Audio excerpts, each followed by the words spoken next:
Do you have a pair of jeans with a zipper that looks like this? Maybe the zipper tape is torn, maybe the slider fell off one side, or maybe some teeth are missing.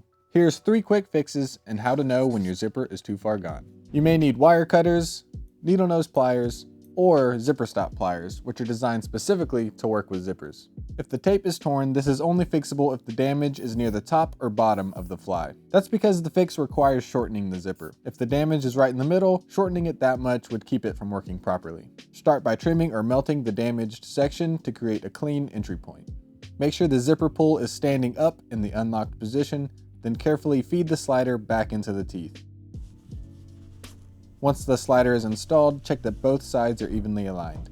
If the spacing looks off, remove it and try again until it's centered. To finish, install a new bottom stop. This keeps the slider from coming off again. I like using this small prong style metal stop. Push the prongs through the tape and use pliers to fold them flat against the back. I'll link these stops in the description below.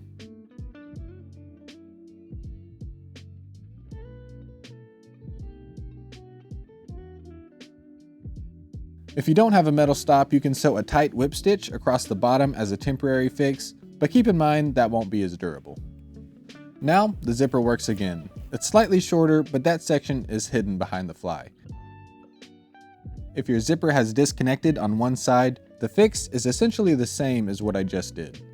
Cut a slit in the tape on the disconnected side towards the bottom of the fly to create an entry point. Guide the zipper back on track and install a bottom stop. If the zipper now slides but doesn't engage the zipper teeth, we fix that in this video. If your zipper is missing teeth, this is a more difficult fix, but still doable. You'll need some donor teeth, ideally from the top or bottom of the zipper. Use wire cutters to gently bend open the mouth of the teeth so you can remove them from the rounded cord. If that flange and cord is damaged, I wouldn't recommend replacing the teeth because they're just going to fall out really easily. Unfortunately, that's the case for these jeans, so I'll make a separate video on how to replace the entire zipper. To continue the demonstration, I'll use this number 5 zipper. It's slightly larger than the 4.5, making it easier to work on and easier to see. Use pliers or your fingers to position the donor tooth in the missing spot. Be careful with spacing, especially if multiple teeth are missing. Once it feels seated nicely over the cord, crimp it in place. You can use needle nose pliers or zipper stop pliers, which are really helpful if you work a lot with zippers. Now, the zipper should work again, and as long as the cord is intact and the donor tooth wasn't damaged during removal, it should function perfectly. Here's a summary of when to buy and replace different zipper components. Replace the zipper slider when it's badly bent, cracked, or won't slide, even after lubrication, or still doesn't work after the plier trick shown in this video. Replace zipper stops when the top or bottom stops are missing or broken, or if new stops are required after making certain repairs, like the ones I just made.